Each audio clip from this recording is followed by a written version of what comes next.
अब तो कुंती की आंखों में बरबस आंसू आ गए कि नहीं। हाँ,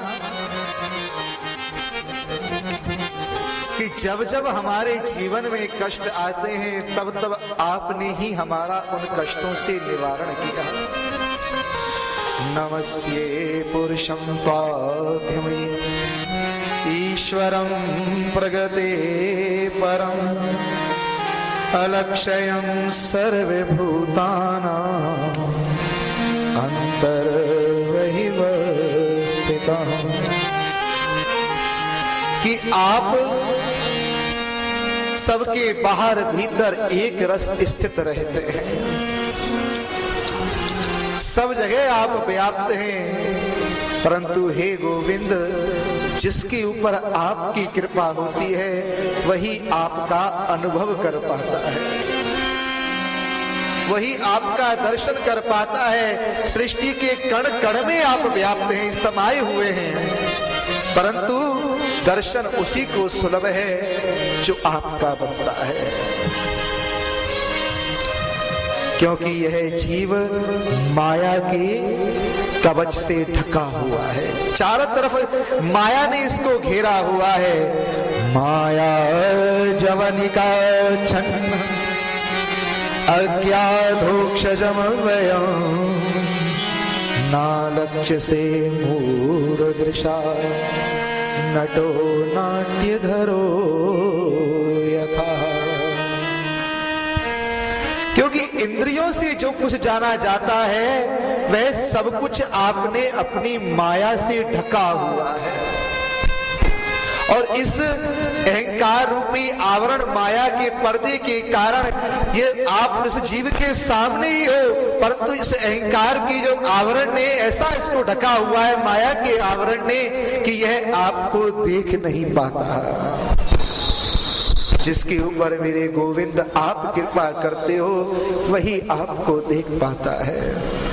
जो जाने जी देह जनाई जानत तुम्हें ही है जाई।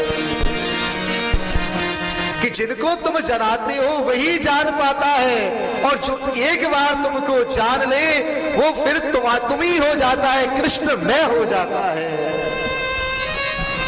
लाली मेरे लाल की जित देखो तित तू, जिधर देखा तू ही तू, और लाल ही ढूंढन में गई तब मैं भी हो गई लाली मेरे लाल की जित देखो तित लाल, और लाल ही देखन में गई तब मैं भी हो गई लाल। कृष्ण को देखने खोजने निकली, कृष्ण कहाँ है? कृष्ण को खोजते खोजते खुद कृष्ण मैं हो गई। यही तो भक्ति की पराकाष्ठा है कि जिस समय जीव अपने आप को भूल जाए, खो बैठे, यही पराकाष्ठा है जीव की। कृष्ण मैं हो जाना। जब तक हम कृष्ण मैं नहीं होंगे तब तक समझना अभी हमारी भक्ति पुष्ट नहीं हुई है। भगवान आप तो सदैव भक्तों के ऊपर कृपा करने के लिए आतुर रहते हैं। अरे कहां कहां आपने हमारी रक्षा नहीं की। लाक्षा भवन की आग से, विष से हमारी रक्षा की। कौरवों ने विष देकर हमारे पुत्रों को मारना चाहा, उससे रक्षा करी। विशान महाने पुरुषार्थ दर्शना अस सभाया बनवास कृष्णता मृदे मृदे अनेक महारथस्त्रौ द्रोण्यस्त्र तत्ताश्म हरि भक्षिता। लाक्षा भवन की आग से, विष से, वनवास के कष्टों से और युद्ध के अवसरों पर आपने हमारी रक्षा की। और अभी अभी अश्वत्थामा के शस्त्रों से तुमने हमारी रक्षा की है। भगवान जिनके ऊपर आपकी कृपा हो जाती है वह जीव फिर संसार का भी प्रेमी बन जाता है।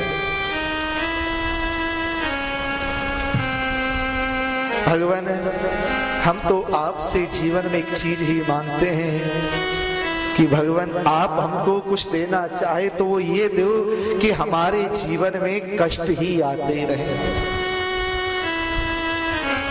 भगवान आश्चर्यचकित हो गए, अरे बुआ तुम ये क्या कह रही हो कि हाँ कि विपदा संतु न शश्वत तत्र तत्र जगद गुरो भवतो दर्शनम यत्स्या पुनर्भव दर्शनम। क्योंकि हमारे जीवन में जब जब कष्ट आता है तब तब तुम उन कष्टों को दूर करने के लिए हमारे पास आते हो, इसलिए वो कष्ट भी हमारा मंगलकारी हो जाता है। क्योंकि अगर वो कष्ट पाकर तुम्हारा दर्शन हो रहा हो तो हमको ऐसा कष्ट भी स्वीकार है। बताओ जब जब भी हमारे जीवन में कष्ट आया क्या तुम कष्टों को दूर करने के लिए हमारे पास नहीं आए? अरे कन्हैया तुम्हारा दर्शन करने के लिए हम तो संसार का कोई भी कष्ट उठा लेंगे। अरे सुख के माथे सिल पड़े जो नाम हृदय से जाए, बलिहारी व दुख की जो पल पल नाम जपाए। कि उस दुख की बलिहारी जो पल पल तुम्हारे नाम को जपाता है, हमें तो वो दुख स्वीकार है। भगवान कहने लगे, अरे बुआ ये सारा संसार उससे सुख मांगता है, ऐश्वर्य मांगता है, भोग मांगता है, कोई कष्ट नहीं मांगता। तुम एकमात्र ऐसी निकले कि कष्ट मांगा। कि हाँ प्रभु हमको तो बस आप यही वरदान दो।